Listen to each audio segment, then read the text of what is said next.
പത്മജയും നിങ്ങളൊരു കാര്യം ചെയ്യും, പത്മജ വേണുഗോപാലിനെയും എന്നെയും കൂടെ ഒരുമിച്ചിരുത്ത്. ഞാൻ I am prepared to come. അവരുമായി ഒരു തുറന്ന ചർച്ചയ്ക്ക് എന്നെയും കേരളത്തിലെ മാധ്യമ പ്രവർത്തകർ പത്മജ വേണുഗോപാലിനെയും രാജ്മോഹൻ ഉണ്ണിത്താനെയും കൂടെ ഒരുമിച്ചിരുത്ത്. ഞങ്ങൾ രണ്ടുപേരും കൂടി നിങ്ങൾ മാധ്യമ പ്രവർത്തകരെ ഞാൻ ആ ചുമതല ഏൽപ്പിക്കുകയാണ്. നിങ്ങൾ അവരോട് പറ, Rajmohan Unnithan is prepared to have a open discussion with Padmaja Venugopal. തയ്യാറുണ്ടോ എന്ന് ചോദിക്കുക, ഞാൻ വരാം. അപ്പോൾ ആരോടൊക്കെ ചർച്ച നടത്തിയെന്നും അവരെന്തൊക്കെ ചെയ്യുന്നു നമുക്ക് ഒരുമിച്ച് നിങ്ങൾ വിലയിരുത്തിക്കോ. മനസ്സിലായോ? ഞാൻ തുറന്ന വെല്ലുവിളി. പത്മജ വേണുഗോപാലും രാജ്മോഹൻ ഉണ്ണിത്താനും കൂടെ ഒരുമിച്ച് ഒരു മാധ്യമ പ്രവർത്തകരെ കാണാൻ തയ്യാറാണ്. ഞാൻ ആരെയൊക്കെ കണ്ടെന്ന് അവർ പറയട്ടെ. പറഞ്ഞു മനസ്സിലായില്ലേ? പിന്നെ ക്രെഡിബിലിറ്റി ഇല്ലാത്ത ആളുകൾ പറയുന്നത് ഇങ്ങനെ നമ്മൾ അതിന് മറുപടി പറഞ്ഞു. ഞാൻ ഇപ്പോൾ നിങ്ങളെ ഏൽപ്പിക്കുന്നു, നിങ്ങൾ അവരോട് പറയൂ എവിടെ, എപ്പോൾ, ഏത് ദിവസം വേണം. വേറെ ആരും പാടില്ല. മാധ്യമ പ്രവർത്തകരും ഞാനും അവരും മാത്രം. തുറന്ന ചർച്ചയ്ക്ക് അവർ തയ്യാറുണ്ടെന്ന് ചോദിക്കുക. നമുക്ക് കെ കരുണാകരൻ്റെ വീട്ടിൽ നടന്ന 73 തൊട്ടുള്ള ചരിത്രങ്ങൾ നമുക്കവിടെ ചർച്ച ചെയ്യാം. നിങ്ങൾക്കറിയോ, ഞാൻ 73 കരുണാകരൻ്റെ കൂടെ കൂടിയിട്ട് മുഖ്യമന്ത്രി ആയിരിക്കുമ്പോൾ ഞാൻ അദ്ദേഹത്തിൻ്റെ മേശപ്പുറത്തിടിച്ചു. ഞാൻ പറഞ്ഞു 73 തൊട്ട് ഞാൻ നിങ്ങളോട് കൂടിയാണ്. നിങ്ങൾക്ക് ഡയറക്റ്റ് ബോർഡ് തന്നില്ല, ഒരു ചെയർമാൻഷിപ്പ് തന്നില്ല, ഒരു MLA സ്ഥാനം തന്നില്ല, മന്ത്രിസ്ഥാനം തന്നില്ല, നിങ്ങളെന്നെ രാജ്യസഭ തന്നില്ല, ലോക്സഭ തന്നില്ല, കേന്ദ്രമന്ത്രിയാക്കിയില്ല. പുള്ളി എന്നോട് പറഞ്ഞ മറുപടി ഞാൻ നിങ്ങളോട് തുറന്നു പറയാം. നീ ഇതിൻ്റെയൊക്കെ മുകളിലായിരുന്നു. MLA, MP, മന്ത്രി അവരൊക്കെ വിചാരിച്ച എന്താ ഈ രാജ്യം നടക്കുന്നത്? നീ അതിൻ്റെയൊക്കെ മുകളിലായിരുന്നു, നിനക്കറിയാമെന്ന് ചോദിച്ചു. ഞാൻ പറയും പിന്നെ അതുകൊണ്ട് എനിക്കെന്താ പ്രയോജനം? അദ്ദേഹം എൻ്റെ മുഖത്ത് നോക്കി ചോദിച്ചു, നീ വായി നോക്കിയായിപ്പോയി എൻ്റെ കുഴപ്പമാണെന്ന് ചോദിച്ചു. അതിൻ്റെ അർത്ഥം നിങ്ങൾക്ക് മനസ്സിലായല്ലോ. നീ വായി നോക്കി ആയിപ്പോയത് എൻ്റെ കുഴപ്പമാണോ? നിനക്ക് അവസരങ്ങൾ തന്നു, നീ അത് ഉപയോഗിച്ചില്ല. ഞാൻ ആ ഒരു ധൈര്യമാണ് എനിക്കുള്ളത്. ഞാൻ 5 വർഷം ഇവിടുത്തെ MP ആയിരുന്നല്ലോ. നിങ്ങൾ ചോദിക്കുക, ഒരു തുള്ളി ഡീസൽ ഒരാളിൻ്റെ കയ്യിൽ നിന്ന് ഞാൻ ഇവിടുന്ന് അടിച്ചിട്ടുണ്ടെന്ന് ചോദിക്കുക. ഒരു കച്ചവടക്കാരൻ്റെ നിന്ന്, ഒരു മുതലാളിയിൽ നിന്ന്, ഒരു പാർട്ടി പ്രവർത്തകൻ്റെ നിന്ന് 1 രൂപ കാസർഗോട്ട് രാജ്മോഹൻ ഉണ്ണിത്താൻ 5 കൊല്ലം പിരിച്ചെന്ന് പറയട്ടെ. ഞാൻ വ്യത്യസ്തനായ ഒരു രാഷ്ട്രീയക്കാരനാണ്. നിങ്ങൾക്ക് എവിടെ വേണേലും അന്വേഷിക്കാം. ഒരു തുള്ളി ഡീസൽ ഒരു പ്രവർത്തകൻ്റെ നിന്നോ ഒരു കച്ചവടക്കാരൻ്റെ നിന്നോ ഒരാളുടെ നിന്ന് അടിച്ചെന്ന് പറഞ്ഞാൽ നിങ്ങൾ പറയുന്ന പണി ഞാൻ ചെയ്യാം. എൻ്റെ ATM കാർഡ് കൊടുത്ത് ഞാൻ അടിക്കുന്ന എല്ലാ പമ്പിലും നിങ്ങൾ പോയി ചോദിക്കുക. രാജ്മോഹൻ ഉണ്ണിത്താൻ ഡീസൽ അടിക്കുമ്പോൾ എൻ്റെ ATM കാർഡ് കൊടുത്തിട്ട് ഞാൻ അടിക്കുന്നത്. എൻ്റെ ATM കാർഡിൻ്റെ പൈസ കൊടുത്ത് ഇന്നുവരെ ഞാൻ അടിച്ചിട്ടില്ല. അതെല്ലാം എൻ്റെ അക്കൗണ്ടിൽ കിടപ്പുണ്ട്. എടുത്തുതരാം 5 കൊല്ലം.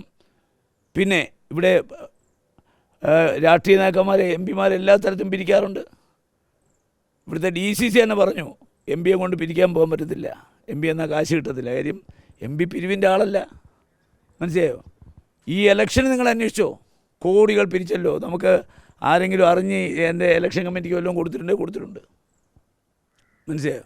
അതെല്ലാം എൻ്റെ ഇലക്ഷൻ അക്കൗണ്ടിലാണ് വന്നിട്ടുള്ളത്, എല്ലാം ഒന്നും വന്നിട്ടില്ല. അതുകൊണ്ട് ആരോപണമൊക്കെ ഉന്നയിക്കുമ്പോൾ നോക്കിയും കണ്ടും വേണം ഉന്നയിക്കാൻ. പിന്നെ ഞാൻ പറഞ്ഞല്ലോ, 73 തൊട്ട് കെ കരുണാകരൻ്റെ കുടുംബത്തിൽ നടന്ന മുഴുവൻ കാര്യവും അറിയാവുന്ന ഒരാളാണ് ഞാൻ. കരുണാകരൻ എന്നെ മകനെ പോലെ സ്നേഹിച്ച, പക്ഷേ കരുണാകരൻ കൂടുതൽ സ്നേഹിക്കുന്നവർക്ക് ഒന്നും കൊടുക്കില്ല. കൂടെ നിൽക്കുകയും പുള്ളിയെ വിരട്ടുകയും ചെയ്യുന്നവർക്കേ പുള്ളി കൊടുക്കത്തുള്ളൂ.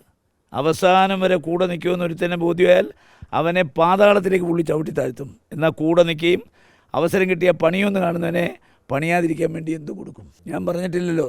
നിങ്ങൾ എന്നോട് പറഞ്ഞപ്പോൾ ഞാൻ പറഞ്ഞു ഞാനൊരു കൃഷിക്കാരൻ്റെ മകനാണെന്നല്ല പറഞ്ഞോളൂ. ഞാൻ കരുണാകരൻ്റെ മകനല്ലല്ലോ. ആണോ? അതിന് അച്ഛനെ പറയാമെന്നാണോ നിങ്ങൾ ധരിച്ചു വെച്ചേക്കുന്നത്? ഞാൻ പറഞ്ഞത് ഞാൻ കൊല്ലത്ത് ഒരു കൃഷിക്കാരൻ്റെ മകനാണ്, ഞാൻ കെ കരുണാകരൻ്റെ മകനല്ല. ആണോ? You tell me.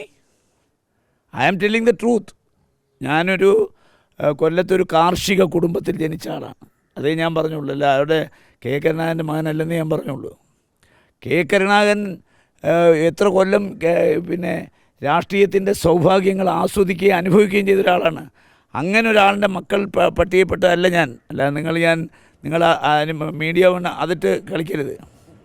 ഞാൻ പറഞ്ഞത് നിങ്ങളുടെ താല്പര്യം അതാണെന്ന് എനിക്കറിയാം. അതുകൊണ്ട് ഞാൻ പറഞ്ഞത് ഇപ്പോൾ AK ആൻ്റണിയുടെ മകനല്ലല്ലോ ഞാൻ. AK ആൻ്റണിയുടെ മകനാണ് പോയത്. എന്തുകൊണ്ടാണ് അയാൾ പോയത്?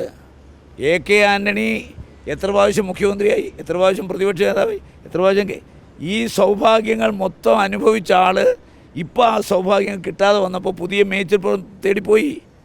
ഞങ്ങളങ്ങനെ പോവില്ല. പത്മജ അങ്ങനെ പോയി. ഞങ്ങളാരും പോവില്ല. കാര്യം ഞങ്ങളുടെ അച്ഛനൊന്നും മുഖ്യമന്ത്രി ആയിട്ടില്ലല്ലോ, പ്രതിപക്ഷമായില്ല, കേന്ദ്രമന്ത്രി ആയിട്ടില്ല. ഞങ്ങൾ ഈ സൗഭാഗ്യമൊന്നും ഇതുവരെ അനുഭവിച്ചില്ല. എൻ്റെ മക്കൾ എൻ്റെ മക്കൾ രണ്ടുപേരും ലണ്ടനിൽ പോയി കിടന്ന് കഷ്ടപ്പെടുകയാണ്. നിങ്ങൾ അന്വേഷിക്കുക, ഞാൻ ലണ്ടനിൽ നമ്പർ തരാം. അവരവിടെ പോയി കൂലിപ്പണി ചെയ്ത് ജീവിക്കുകയാണ്. രണ്ടുപേരും MBA പാസ്സായവരാണ്. രണ്ടുപേരും ഇവിടെ ജീവിക്കാൻ അവർക്ക് ഒരു ഇതില്ലാത്തതുകൊണ്ട് അവർ രണ്ടുപേരും ലണ്ടനിലാണ്. ഞാൻ പറഞ്ഞ എൻ്റെ മക്കൾക്കൊന്നും അച്ഛൻ്റെ സൗഭാഗ്യം കിട്ടിയിട്ടില്ല. ആൻ്റണിയുടെ മക്കൾക്ക് കിട്ടിയിട്ടുണ്ട്, കരുണാകരൻ്റെ മക്കൾക്ക് കിട്ടിയിട്ടുണ്ട്. അതിപ്പോൾ കിട്ടുന്നില്ല. കിട്ടാതെ വന്നപ്പോൾ അസ്വസ്ഥയായി. അതുകൊണ്ടാണ് ഞാൻ നിങ്ങളോട് പറഞ്ഞത്, ഞാൻ അദ്ദേഹത്തിൻ്റെ മകനല്ലല്ലോ. ഞങ്ങളൊക്കെ പാവപ്പെട്ടു, ഞങ്ങളുടെ അച്ഛന്മാരൊന്നും ഇതുപോലൊന്നും ഉണ്ടാക്കി തന്നിട്ടില്ലല്ലോ, സൗഭാഗ്യമൊന്നും തന്നിട്ടില്ലല്ലോ. ഞങ്ങൾ കഷ്ടപ്പെട്ടും ബുദ്ധിമുട്ടും അങ്ങനെ ഞങ്ങൾക്കൊക്കെ ഒരുപാട് ഭൂസ്വത്തുണ്ട്, ആണ്ടുകൊണ്ട് നെല്ലുണ്ട്, അതൊക്കെ വേറെ കാര്യം. പണമില്ലല്ലോ, ലിക്വിഡ് ക്യാഷ് ഇല്ലല്ലോ. മനസ്സിലായി? അതാ പറഞ്ഞത്. നിങ്ങൾ മറ്റ് ഇടത്തിന് അത് വിവാദമാക്കരുത്, ഞാൻ പറഞ്ഞേക്കാം. അത് ഞാൻ ഓഫ് ദ റെക്കോർഡായിട്ട് ഇത് പറയുകയാണ്.